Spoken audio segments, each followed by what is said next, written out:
Soul 3, a realistic epic fantasy adventure for adults, by J.N. Wdowski.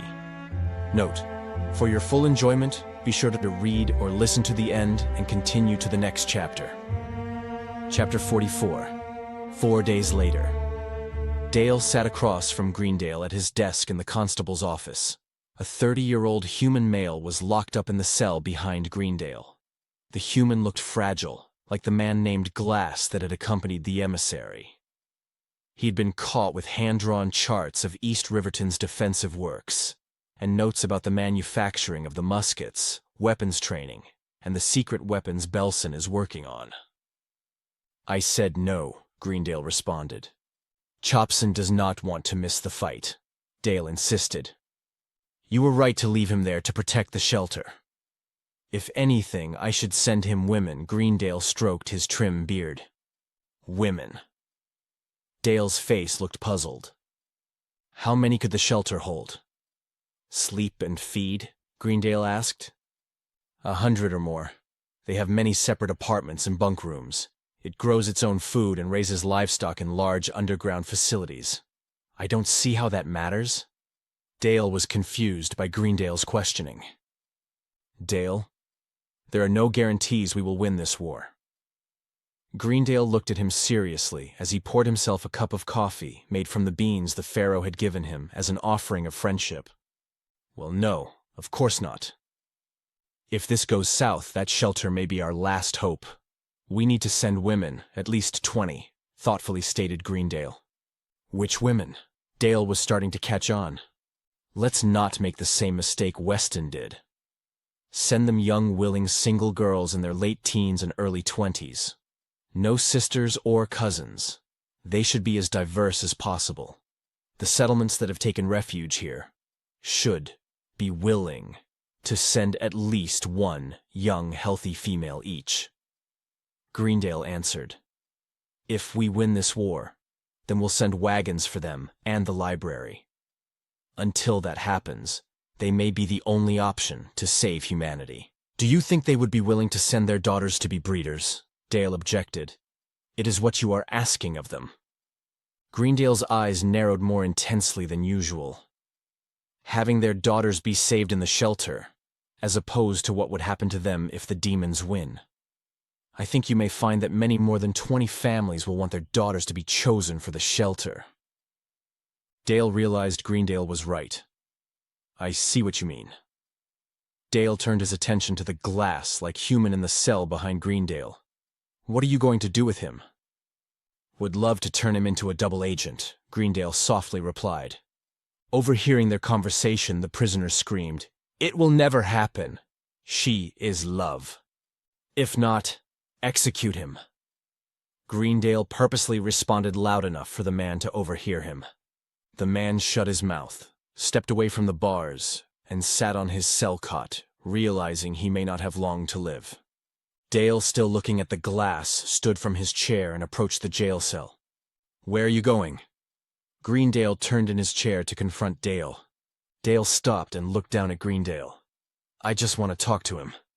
"What for?" "He is completely gone," Greendale answered, looking back at the scrawny man he had locked up. "He'd rather swing at the end of a rope than have a conversation with you." "No hurt in trying." "Is there?" Dale asked. Greendale gestured with his hand to the caged man. "Be my guest." Dale walked to the back room and looked at the pathetic man between the bars. "What's your name?" The man stood with defiance. "I don't talk to oppressors." "Why betray your own people?" Dale asked. "I didn't." He snarled, "She is my people. She sees me." "She sees you?" Dale did not understand his point. "She accepts me for who I truly am. She is not judgmental like you oppressors. She doesn't want to change me. She loves the real me." "My name is Dale. What is your name?" Dale calmly asked again. His eyes widened with hate as he looked at Dale. "I know who you are. She knows who and what you are. Who are you? What settlement are you from?" Dale tried to reach the man. "You do not see me. I will not talk with you, oppressor." The arteries in his temples began beating forcefully. I see you. You are in front of me, Dale responded. The man violently shook his head. No! No, you don't. None of you do. I am not one of you. She loves me for me. His eyes bulged with emotion. I do not understand, Dale confessed. Of course you don't. You're like all the rest. She is love, he insisted. How is she love? Dale asked. It is not my job to educate you. The glass spit his words at Dale. Dale reached his hand out to the man. I want to help you. I can see the pain you are in. The prisoner became even angrier, coughing up a ball of mucus and spitting it in Dale's face. I don't talk to haters. Until you accept her love, I have nothing to say to you. Dale took out his bandana to wipe his face clean. Saying nothing, Dale walked back to Greendale. Greendale looked up at Dale. Told you, he's too far gone. Dale put his bandana back in one of his pants pockets.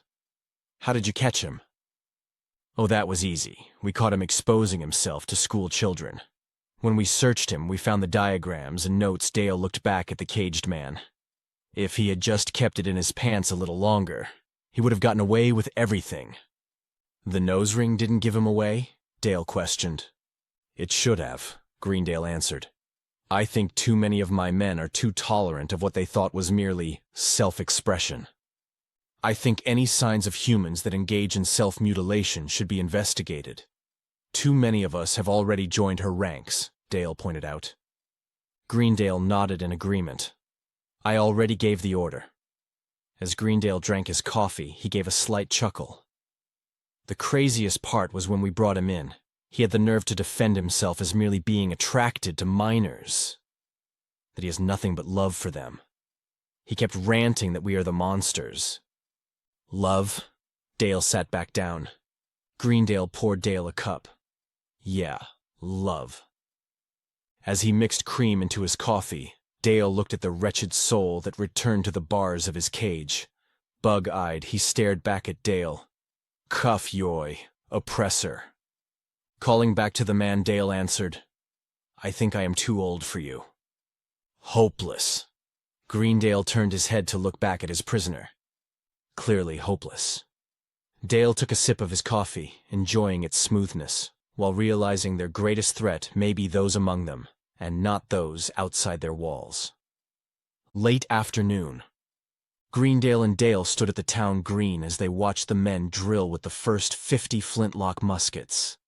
A drummer boy tapped out on a snare drum the beats of each of their actions in loading and preparing their weapons to fire.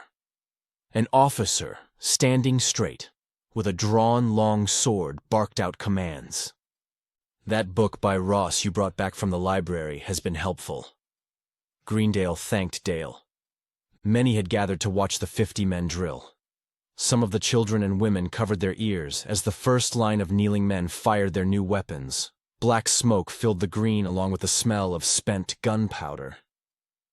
It seemed like the one book I needed to bring back. Dale watched the men drill, loading and firing their weapons in unison.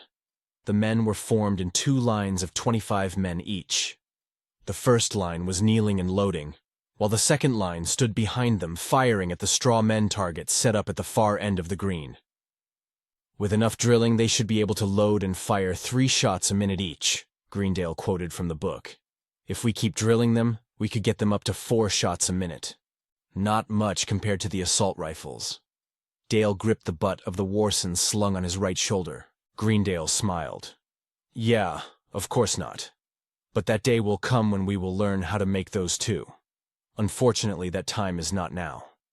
Right now, my regret is I cannot arm all our men with these muskets. By the time we need to engage her grand army, we'll only be able to field 100 musketeers. Against 100,000. Dale stated, understanding that the odds were against them. Yeah, even if they can get as good as 4 shots a minute, it will not be enough. Greendale was not confident. We don't even have enough time to produce enough shot and powder in time. I will have to use these men sparingly.